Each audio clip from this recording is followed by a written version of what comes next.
আল্লাহ বলেন ন্যায় বিচারের মানদণ্ড কিয়ামতের ময়দানে আমি আল্লাহ স্থাপন করব। সেদিন কারো প্রতি বিন্দু পরিমাণ, এক চুল পরিমাণ অবিচার করা হবে না, কোনো অবিচার করা হবে না। সেদিন সুশাসন হবে, সুবিচার হবে, ন্যায় পরায়ণতার সাথে বিচার হবে। আওয়াজ করে পড়েন আল্লাহু আকবার। তাহলে প্রিয় ভাইরা, যে তিনটি বিষয়ে আল্লাহ তাআলা আমাদেরকে আদেশ দিয়েছেন, তার প্রথমটা হচ্ছে আদালত, ইনসাফ, সুবিচার, ন্যায় বিচার। এটা আমরা চাই কি চাই না? বিশ্বনবী ন্যায় বিচার, ন্যায় পরায়ণতা, সুশাসন প্রতিষ্ঠিত করেন কি করেন নাই?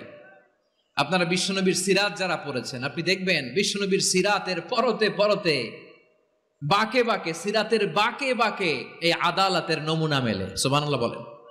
ছোট্ট একটা নমুনা রাসূল সাল্লাল্লাহু আলাইহি ওয়াসাল্লামের আসসিরা আল আতেরা থেকে ছোট্ট একটা নমুনা আপনাদের খেদমতে এখানে উপস্থাপন করি। বিশ্বনবী সাল্লাল্লাহু আলাইহি ওয়াসাল্লাম মক্কা বিজয় করলেন ৮ম হিজরিতে। মক্কা বিজয় শেষে তিনি কয়েক সপ্তাহ মক্কাতে অবস্থান করলেন। ইন দ্য মিন টাইম মক্কার একটা ভেরি প্রেস্টিজিয়াস এন্ড ডিগনিফাইড ফ্যামিলির নারী চুরিতে ধরা পড়ল। কিসে ধরা পড়ল? সবাই বলেন কিসে? আমাদের সমাজে আসেনি এটা? আছে? ছোট না বড়? হ্যাঁ, হিসাব করে শেষ করা যায় না। ৩.৫ লাখ কোটি টাকা নাই উন্নয়ন প্রকল্পের নামে। উন্নয়ন প্রকল্পের নামে ৩.৫ লাখ কোটি টাকা নাই। ৩.৫ লাখ কোটি টাকা লিখতে পারবেন আপনি? এক টানে লিখতে পারবেন? বুঝতেছেন কত বড় সংখ্যা? বনু মাখজুমিয়া গোত্রের এক নারী মক্কায় চুরিতে ধরা পড়ল। বলেন তো চুরি করলে বিধান কি? কি কাটতে হবে? চুরির বিধান হলো হাত কেটে দাও। দাও সেটা গোপনে নয়, প্রকাশ্যে জনসম্মুখে হাত কেটে দাও। বনু মাখজুমিয়া গোত্রের নারী যখন চুরিতে ধরা পড়লো, সাহাবারা চিন্তায় পড়ে গেলেন। সবে মাত্র মক্কার লোকেরা কালিমা পড়ে মুসলমান হয়েছে, ইসলামের আইন কানুন তেমন জানে না, ইসলামী শরিয়ার সাথে বেশি পরিচিত নয়। এখন যদি বিশ্বনবী চুরির যেই বিধান এটা যদি কায়েম করে হাত যদি কেটে দেয়, না জানি মক্কার লোকেরা আবার বিগড়ে যায়, না জানি মক্কার লোকেরা আবার মুরতাদ হয়ে যায়, না জানি মক্কার লোকেরা ইসলাম থেকে দূরে সরে যায়। চলো চলো, সাহাবীরা মিলে পরামর্শ করলেন, চলো বিশ্বনবীর কাছে যে বলি, ও নবী, শুধু কেবলমাত্র একমাত্র এই নারীর জন্য চুরির হাত কাটার বিধানটা আপনি একটু থামিয়ে দেন। চুরির হাত কাটার যে বিধান এইখানে একটু রহিত করে দেন, বাকিগুলা কইরেন মদিনাতে যে চলবে, কিন্তু মক্কায় এবারের জন্য মাফ করে দেন। কিন্তু কে বলবে? এই যে পরামর্শ, সাজেশন, এটা কে দিবে বিশ্বনবীর কাছে? সাহাবারা চিন্তায় পড়ে গেলেন।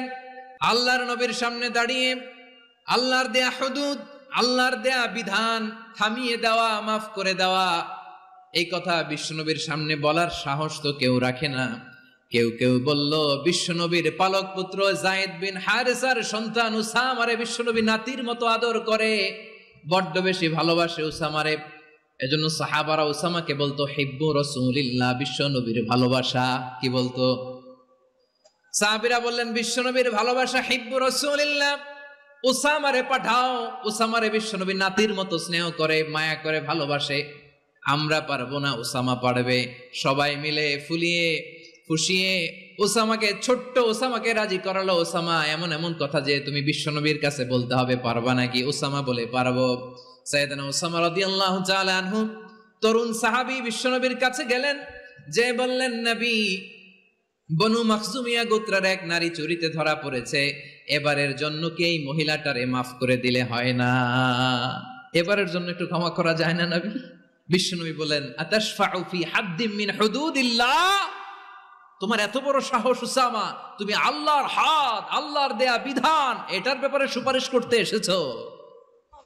তোমরা কি জানো তোমাদের আগে যত কওম, যত গোত্র, যত জনপদ ধ্বংস হয়েছে তার কারণ ছিল তাদের মধ্যে গরিবরা অন্যায় করলে তারা বিচার করত, আর ধনীরা অন্যায় করলে তারা মাফ করে দিত। খবরদার! ওয়া আইমুল্লাহ লাউ আন্না ফাতিমাতা বিনতি মুহাম্মাদিন সারাকাত লাকাতা মুহাম্মাদুন ইয়াদাহা। বিশ্বনবী বললেন, ওরে উসামা, বানু মাখজুমিয়ার ওই প্রেস্টিজিয়াস এন্ড ডিগনিফাইড ফ্যামিলির মেয়ে তো দূর কি বাত, অনেক দূরের কথা। জেনে রেখো উসামা, আমার কলিজার টুকরা, নয়নের পুটুলি ফাতেমাও যদি মক্কার জমিনে আজকে এই চুরির দায়ে ধরা পড়তো, আমি বিশ্বনবী মুহাম্মদুর রাসূলুল্লাহ ধরে ফাতেমার ডান হাতটা কেটে দিতে এক বিলম্ব দেরি করতাম না। ইন্নাল্লাহা ইয়া'মুরু বিল আদল, আমাদেরকে জাস্টিস শিখায় পশ্চিমারা, আমাদেরকে ইনসাফ শিখায়, আমাদেরকে সুশাসন শিখায়। আর ইনসাফ, সুশাসন, ন্যায় বিচার, সুবিচার, জাস্টিস কারে বলে বিশ্বনবীর বায়োগ্রাফি থেকে জেনে নাও। এই ছিল বিষ্ণু ইসা ইসলামের আদালতের নমুনা। আপনি যদি সাইয়েদনা ওমর ফারুকের জীবনের দিকে তাকান, এমন